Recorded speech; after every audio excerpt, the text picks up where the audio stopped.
Pak Bustaman, tadi kita sudah mendengarkan cerita Anda tentang perjalanan hidup Anda yang pahit dan getir ya ketika kecil, ditinggal orang tua, berjuang dengan tingkat pendidikan hanya sampai kelas 2 SD ya. Anda jadi pedagang asongan, jadi pedagang pisang goreng, kenek, tukang cuci piring. Kemudian Anda tahun 70 itu merantau ke Jakarta. Ya. Kenapa Anda terpikirkan untuk berangkat ke Jakarta? Sementara Anda cuma, maaf, pengalamannya paling banter tukang cuci piring tadi, kelas 2 SD. Kok berani-beraninya Anda datang ke ibu kota yang katanya sekejam-kejamnya Ibu Tiri, lebih kejam ibu kota? Ya. Sebetulnya saya waktu itu mau ke Palembang saja. Dari Jambi ke Palembang. Jadi saya bicara sama istri, sama mertua. Jadi kata ibu mertua saya, udah usah ke Palembang lah, ke Jakarta saja. Adik istri saya ada di Jakarta waktu itu. Kerja suaminya supir, sehingga saya tidak terbayang memang untuk ke Jakarta nih Pak Gandhi. Ada perasaan takut nggak waktu mau berangkat ke Jakarta? Enggak. Kita memang sudah biasa banting tulang ya, enggak ada rasa takut. Nggak ada takutnya? Enggak. Walaupun banyak cerita-cerita tentang kekejaman Jakarta, nggak takut? Ya, kita nekat sajalah. Nekat saja. Ya. Lalu kerja apa di Jakarta? Sampai di Jakarta kita kebetulan di tempat adik istri saya itu ada satu etalase yang dari kayu itu, ada kacanya.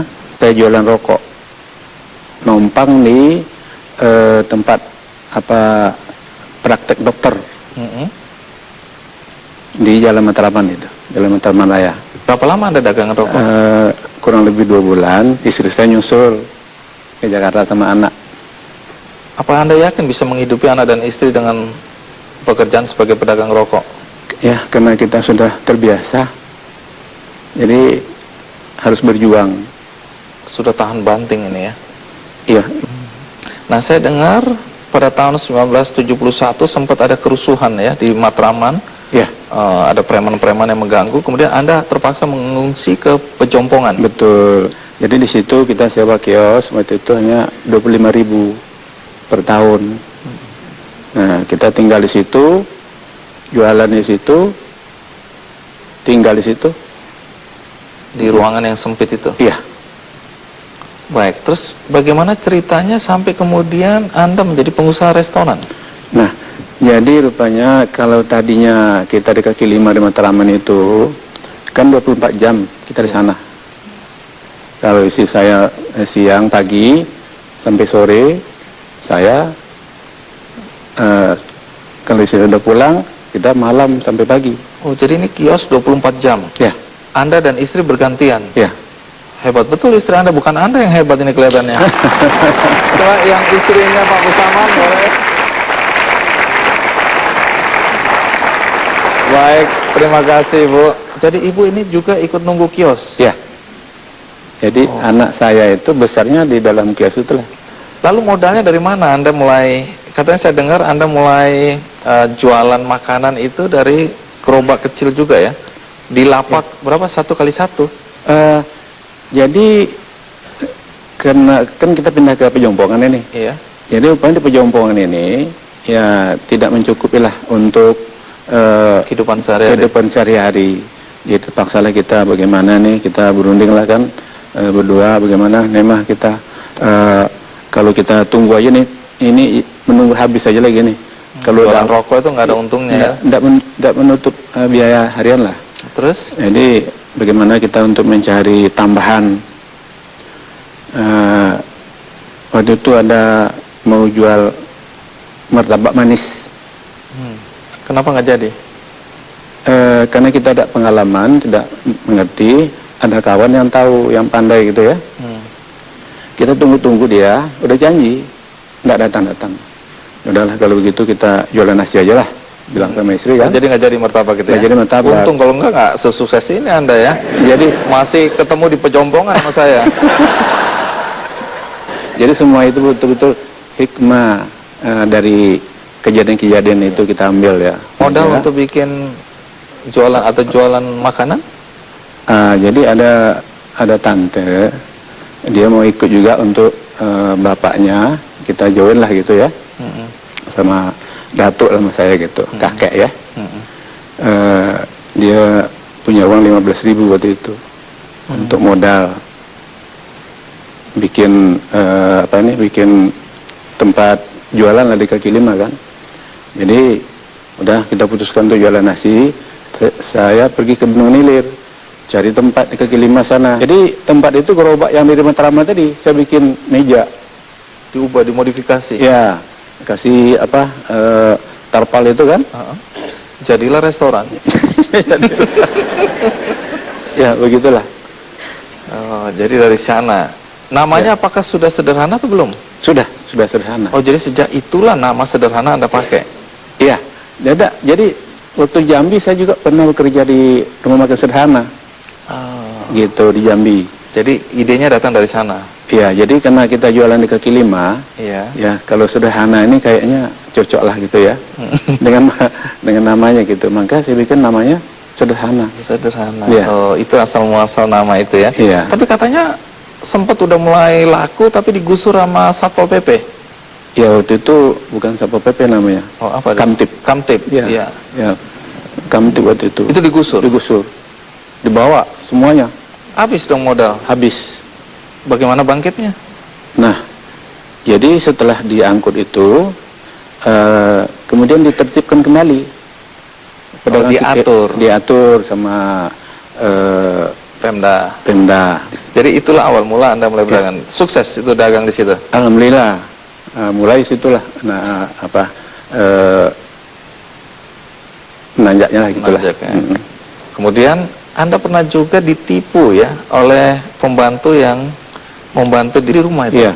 Apa yang Jadi, diambil? pertama kali jualan, hari pertama itu, uang yang dapat hari itulah yang diambil sama dia. Jadi habis dong modal hari Habis. itu.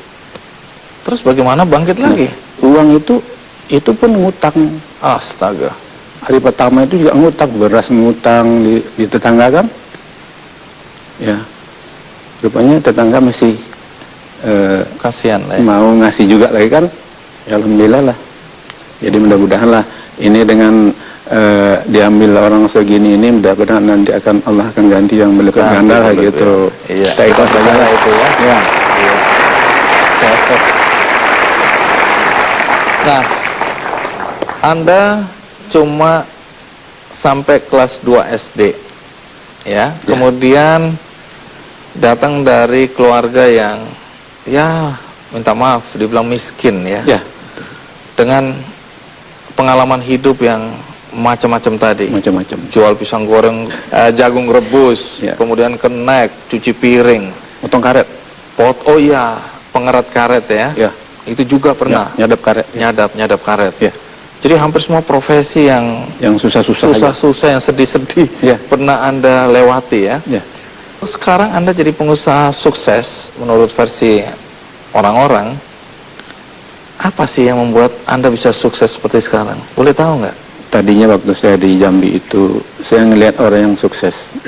Yang di sebelah saya jualan rokok ini kan, sukses ya.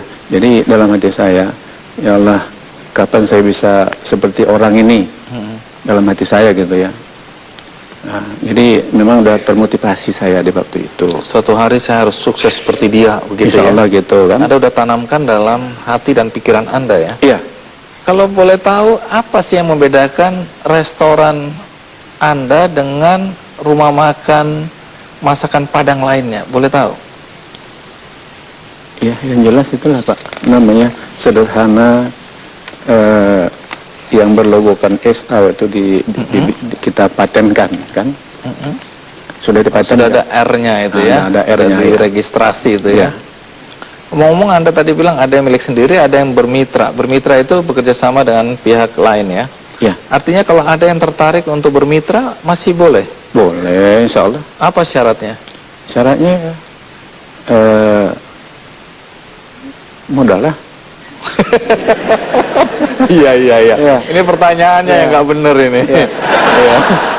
Pak Bustaman, banyak anak-anak di luar sana yang menonton dan juga di studio yang gampang patah semangat, baru satu kali jatuh, gagal, kemudian putus asa. Adakah pesan atau nasihat yang mungkin bisa Anda berikan kepada anak-anak muda terutama ya, atau kepada siapa saja yang menonton acara ini? Jadi memang untuk keberhasilan atau kesuksesan itu memang kita ya tidak seperti membelikan telapak tangan ya, memang dengan proses ya. Artinya proses itu memang kita harus mau bekerja keras. Modal utamanya adalah jujur, mau rajin, bekerja keras, ya, rajin ya. Itu nasihat Anda bagi mereka yang mau berusaha dan sukses ya. Dan apapun pekerjaan, insya Allah kalau kita tekuni dengan sungguh-sungguh, ya, dengan bekerja keras, insya Allah bisa berhasil apapun. Apapun. Baik, Pak Bustaman, terima kasih sudah berbagi cerita di Kick Andy ya. Mudah-mudahan menginspirasi kami semua yang ada di sini dan penonton di rumah.